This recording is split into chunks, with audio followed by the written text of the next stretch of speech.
Delhi capital के player अभिषेक पोरेल के ऊपर एक मेडिकल स्टूडेंट ने सेक्सुअल असॉल्ट, हैरेसमेंट और यहां तक दुष्कर्म के आरोप लगा दिए हैं। और यहां तक लड़की ने यह भी दावा किया है कि अभिषेक पोरेल ने मुझसे शादी करने का बहाना करके मेरे साथ गलत काम किया, मेरी प्राइवेट फोटो खींची और अब उसको लीक करने की धमकी दे रहा है। और अब सवाल ये उठता है कि कौन सच कह रहा है, कौन झूठ कह रहा है। हम इस वीडियो में समझने की कोशिश करेंगे।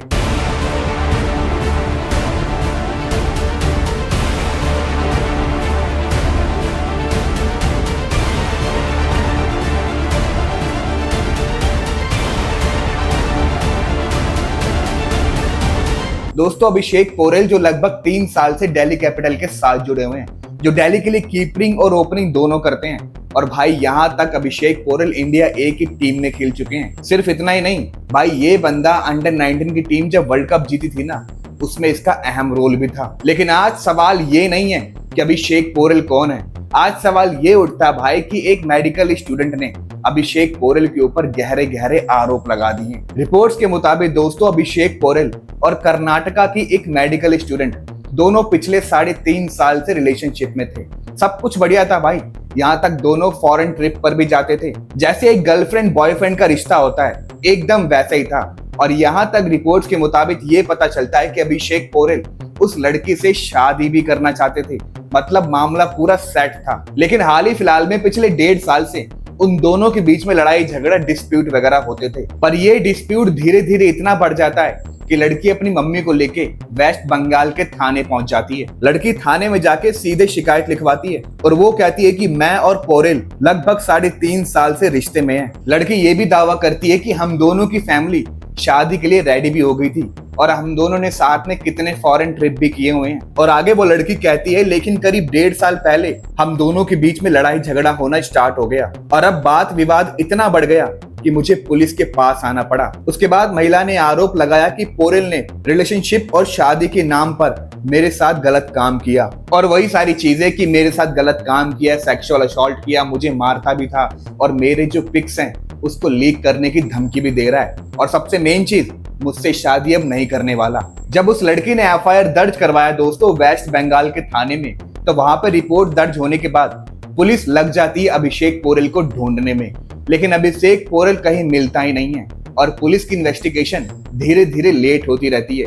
और यहीं पर वो लड़की परेशान हो जाती है और पुलिस वालों से सवाल पूछती है कि आखिर आप लोग इतना टाइम क्यों लगा रहे हो, क्यों इतने देरी कर रहे हो। उसके बाद दोस्तों लड़की गुस्से में आके चली जाती है वेस्ट बंगाल के हाई कोर्ट में और वहां पे जाकर याचिका दर्ज कर देती है कि वेस्ट बंगाल की पुलिस मेरी कोई बात नहीं सुन रही है और इस पूरे केस को डिले करती जा रही है। उसके बाद दोस्तों वेस्ट बंगाल ये पूरा केस सुनने के बाद अपना फाइनल वर्डिक्ट देती है और पुलिस वालों को ये कहती है कि अभिषेक पोरेल को अरेस्ट किया जाए, मतलब वारंट निकल जाता है। और ये जो हाई कोर्ट का वर्डिक्ट था दोस्तों 20 जुलाई 2026 को दिया गया। हाई कोर्ट ने इस पूरे मामले को बहुत गंभीर से लिया और यहाँ तक कि हाई कोर्ट ने पुलिस वालों को ये भी बोला कि अभिषेक पोरेल के सारे इलेक्ट्रॉनिक डिवाइस उसको जब्त कर लिया जाए। अब ऐसा इसलिए क्योंकि लड़की दावा कर रही थी कि उसके पास मेरी वीडियोस, फोटो पड़े हुए हैं। अब हाई कोर्ट का ये फैसला आने के बाद भाई वेस्ट बंगाल के सारे पुलिस लग जाती है काम पे और अभिषेक पोरेल को ट्रेस करती रहती है। लेकिन स्टिल 10 से 20 दिन गुजर जाते हैं, अभिषेक पोरेल मिलता ही नहीं है।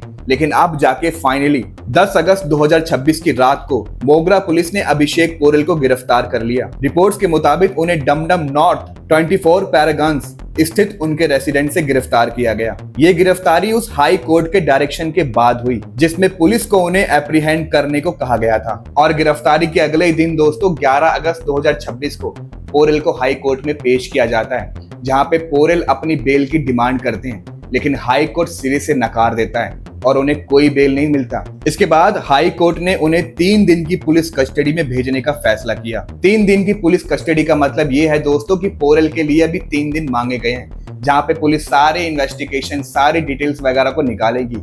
और यहाँ तक कि इस केस में ये भी पता चल रहा है कि अभिषेक पोरेल का एक करीबी फ्रेंड भी इस पूरे आरोप में शामिल है। सो पुलिस को अभी उसको भी पकड़ना है। लेकिन यहाँ पे ये बात नोटिस करनी होगी कि दोस्तों अभिषेक पोरेल कोई दोषी नहीं बन जाते। अभी इनके ऊपर आरोप लगे हुए हैं और अभी ये दोषी हैं कि नहीं है ये तो कोर्ट ही बताएगा। लेकिन फिलहाल दोस्तों पुलिस वालों ने कोर्ट से डिमांड की है कि हमें 3 दिन नहीं, हमें और वक्त चाहिए इस पूरे केस को सुलझाने के लिए। तो फाइनली अभी हाई कोर्ट ने इस पूरे केस को अभी 14 सितंबर तक टाल दिया है। मतलब 14 सितंबर तक कोई सुनवाई नहीं होगी, पुलिस वालों को टाइम दिया गया है। और वहीं पे अगर पोरेल की बात कहें तो दोस्तों पोरेल साफ कह रहा है कि भाई ऐसा कुछ हुआ ही नहीं है, मेरे ऊपर सारे एलिगेशंस एकदम झूठे हैं। बाकी मैं वेट करना चाहता हूँ कि हाई कोर्ट क्या फैसला देती है, इसलिए तब तक मैं कुछ नहीं कहने वाला। अब चलो दोस्तों, ये तो बात हो गई पोरेल की, लेकिन यहाँ पे दोस्तों एक बात समझने की कोशिश करते हैं।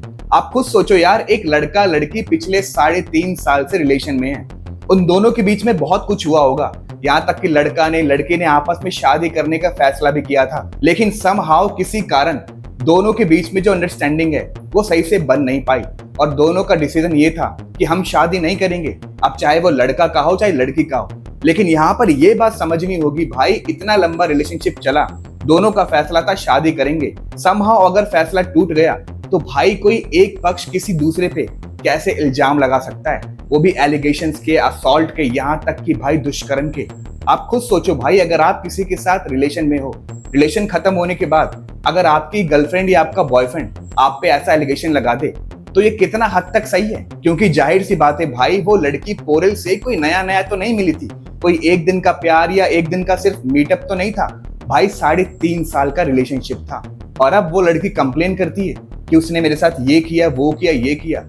लेकिन यहाँ पे दोस्तों मैं आपको ये भी क्लियर कर दूं कि मैं यहाँ पे किसी के साइड नहीं हूँ, ना ही मैं उस लड़की के साइड हूँ और ना ही मैं पोरेल के साइड हूँ, क्योंकि कोर्ट का फैसला आना अभी बाकी है और हमें आगे ही पता चलेगा कि कौन सच कह रहा है, कौन झूठ कह रहा है। लेकिन यहाँ पे ये भी कह दूं भाई कि अगर पोरेल ने गलत काम किया है तो भाई उसको बिल्कुल सजा मिलनी चाहिए, लेकिन अगर लड़की गलत निकली तो उसको भी बिल्कुल सजा देनी चाहिए, वो भी कड़ी से कड़ी। और देखो यहाँ पर मुझे एक बात ये भी समझ नहीं आती, उस मेडिकल स्टूडेंट ने, भाई वो नाबालिग तो है नहीं, जाहिर सी बात है बालिग है, लेकिन भाई जब उस लड़की ने अभिषेक पोरेल पे केस पूरा बना दिया, पूरा केस रच दिया, और अभी पुलिस वाले क्या कर रहे हैं, हर एक मीडिया चैनल वाले अभिषेक पोरेल को हाईलाइट कर रहे हैं, उसका फेस दिखा रहे हैं, सब कुछ बता रहे हैं उसके बारे में, जबकि एलिगेशंस अभी स्टिल प्रोसेसिंग में है भाई, वो दोषी साबित नहीं हो गया। लेकिन यहाँ पर सेम टाइम पे उस लड़की का ना ही नाम रिवील हुआ है, ना ही उसका चेहरा रिवील हुआ है, ना ही उसकी किसी भी तरह से आइडेंटिफिकेशन लीक हुई है। तो मेरा कहने का सिर्फ ये मतलब है भाई, जब ये पूरा केस अभी स्टिल प्रोसेसिंग में है तो किसी एक व्यक्ति को हाईलाइट क्यों करना भाई? इसलिए क्योंकि वो मशहूर क्रिकेटर है, इसलिए कि वो करोड़ों कमा रहा है, इसलिए हर मीडिया वाले उसका चेहरा दिखा रहे हैं, उसके बारे में बात कर रहे हैं। लेकिन वहीं पे सेम टाइम पे उस लड़की का चेहरा किसी को नहीं पता, क्योंकि दिखाई नहीं सकते ना भाई, पुलिस वालों ने, कोर्ट ने मना किया है, और ना ही उसका नाम किसी को पता है। तो आप खुद देखो भाई, अगर यहाँ पे बदनामी होगी तो सिर्फ एक बंदे की होगी, क्योंकि वो ऑलरेडी फेमस है भाई, और उस लड़की को बचा के रख रखे हैं, जबकि वो नाबालिग भी नहीं है। तो यहाँ पर भाई सचमुच में देखना होगा कि ये केस आगे क्या टर्न लेता है। अगर वो लड़की झूठी निकली तो भाई उसके ऊपर बहुत तगड़ा बैकलैश होने वाला है, और अगर पोरेल गलत निकला तो उसको भाई सजा दो भाई, जितनी सख्त हो सकती सजा उतनी सख्त सजा दो इसको। तो यहाँ पे मुझको फिलहाल अपने देश का कानून तो समझ नहीं आ रहा भाई, मतलब मैं अंडरस्टैंड सही से कर ही नहीं पा रहा कि हमारा देश का कानून भाई मतलब डिफरेंट जेंडर के लिए डिफरेंट तरीके से ऑपरेट करता है। आखिर ऐसा क्यों भाई? बाकी दोस्तों ये पूरा मामला अभी स्टिल प्रोसेसिंग में है, तो किसी को भी दोषी कहना, किसी को भी निर्दोष कहना, ये एकदम गलत होगा। इसके अलावा भाई अगर आप मेरी बातों से सहमत करते हो तो मुझे अपनी राय कमेंट बॉक्स में जरूर से बताना, और इस पूरे वीडियो के ऊपर आपका क्या पॉइंट ऑफ व्यू है वो भी मुझे जरूर बताना। और अगर आपको ये वीडियो अच्छी लगी तो इसको लाइक कर देना, इस वीडियो को अपने दोस्तों के साथ शेयर कर देना, क्योंकि देश में जागरूकता सिर्फ और सिर्फ हम फैलाते हैं। ऐसी मोर वीडियो देखने के लिए हमारे चैनल को सब्सक्राइब कर दो, बेल आइकन को प्रेस कर दो। तब तक के लिए मैं आपको मिलूंगा अपने नेक्स्ट वीडियो में।